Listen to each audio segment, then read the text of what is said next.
سب سے اہم رشتہ خامد اور بیوی ہے. سب سے اہم رشتہ خامد اور بیوی ہے. سب سے اہم رشتہ خامد اور بیوی ہے. یہ میں ہوائی فائر نہیں کر رہا. گنو ماں باپ کے لیے کتنی آیات ہیں؟ چند.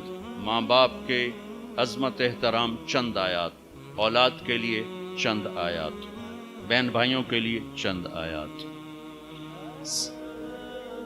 لیکن خامد اور بیوی کے لیے سینکڑوں آیات ہیں. پورا مضمون چلتا ہے. پوری سورت چلتی ہے کہ ایک گھر کیسے آباد ہو. قرآن نے کس رشتے پر زور دیا وہی اہم ہو. کتنا یہ رشتہ ذلیل ہو چکا ہے. کتنی بیویاں روزانہ مار کھاتی ہیں.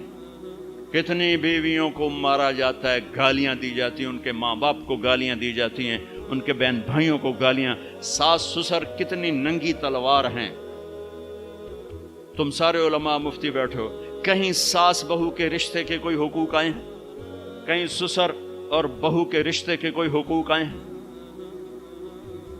لیکن میرا معاشرہ سارا حق ساس سسر کے آنے والی بہو پر ڈالتا. خامن تو بیچ میں شامل واجہ ہے, بچو پتہ نہیں کدو آ گیا, تو پہ چھانٹ سانو کرن دے جو کرنا.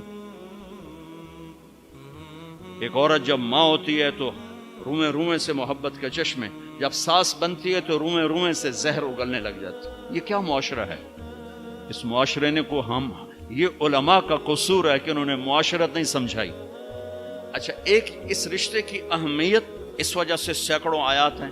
ایک اس کی کمزوری اس وجہ سے, اس کو بچانے کے لیے, چونکہ ماں بیٹے کا رشتہ ٹوٹتا نہیں, بہن بھائی کا رشتہ ٹوٹتا نہیں, باپ بیٹے کا رشتہ ٹوٹتا نہیں, خامند بیوی کا رشتہ ایک بول پر ٹوٹ جاتا. اس کو بچانے کے لیے ادھر سے. اس لیے یہ فقہا کہیں گے کہ اللہ تعالیٰ نے بیوی کا حق رکھا کہ الگ گھر دو. اگر وہ مالدار ہے تو الگ گھر دے, تاکہ وہ میاں بیوی زندگی شروع کریں. ان کے مسائل تھوڑے ہوں گے.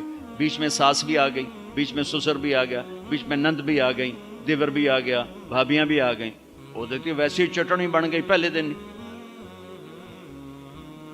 چند دن پہلے ہمارا ایک ساتھی ہم بتا رہا تھا جی کہ وہ صاحب جب بیوی کو مارتے تھے نا تو ساتھ ان کے ابا بھی آ جاتے, ان کی اماں بھی آ جاتی, ان کی بہن, ان کے بھائی, سارے مل کر بیوی کی پٹائی کرتے تھے. اور بڑا دیندار گھرانہ کہلاتا تھا وہ علاقے کا. اگر وہ الگ گھر نہیں لے کے دے سکتا تو کرائے پر لے کر دے, اس کو الگ رکھے. اگر اس کا مطالبہ ہے, مطالبہ نہیں پھر تو ٹھیک ہے. اگر کرائے پر بھی لینے کی سخت نہیں تو گھر میں پورا پورشن اس کو لے کر دے, پورا پورشن دے جس میں وہ آزاد ہو. اگر اس کی بھی ہمت نہیں تو ایک کمرہ, ایک کچن, ایک ٹوائلٹ اس کا الگ ہو جس میں اور کوئی نہ ہو. اگر اس کی بھی ہمت نہیں تو پھر روزے رکھے, تسبیح پڑھے, کسی دین کو برباد نہ کرے, پھر کسی کی بیٹی کو برباد نہ کرے, پھر اپنے روزے رکھے. یا معاشر الشباب من استطاع منکم البعۃ فلیعفل وان لم یستطع فعلیہ بالصیام. روزے رکھو, تسبیح پڑھو, کسی کی بیٹی کو برباد نہ کرو. یہ بہت خوبصورت رشتہ ہے, لیکن جوائنٹ فیملی سسٹم نے اسے تباہ کر کے رکھ دیا. جوائنٹ فیملی سسٹم بہت اچھا, مشترکہ نظام زندگی بہت اچھا تھا جب ایک دوسرے کے حقوق کا پتہ تھا. اب حقوق کا نہیں پتہ, لہذا ادھر سے آگ, ادھر سے آگ, ادھر سے آگ, ادھر سے آگ. میں سر درد کا مریض ہوں, تھوڑی تھکاوٹ شروع ہو جاتا, فاقہ شروع ہو جاتا, تو میں روزے رکھنے کے لیے مری چلا جاتا ہوں کہ بھئی چلو کوئی ٹھنڈک, روزے کا لمبا ہونا اور ٹھنڈک شاید اس کو کچھ وہ بیلنس کر دیتا ہے. تو میں کچھ 3-4 روزے پھر بھی چھوٹ جاتے ہیں, لیکن اکثر پورے ہو جاتے ہیں. تو بھربن میں وہاں ایک جگہ میں ٹھہرتا ہوں, تو عصر کے بعد میں تھوڑا بیان کرتا ہوں معاشرت پر. تو پہلی دفعہ جب میں وہاں ٹھہرا تو 8ویں دن امام مسجد کی بیوی آئی ہمارے پاس, میری بیگم کے پاس, کہ جی بیگم صاحب میں نے آپ کا اور مولانا کا شکریہ ادا کرنا ہے کہ آج میری زندگی کا پہلا ہفتہ ہے میرے خامند نے مجھے مارا نہیں. پہلا ہفتہ. امام مسجد, امام مصلی پہ کھڑے ہونے والے, کہا پہلا زندگی کا ہفتہ ہے میرے خامند نے مجھے مارا نہیں, ورنہ میری ہر دوسرے دن پٹائی ہوتی تھی.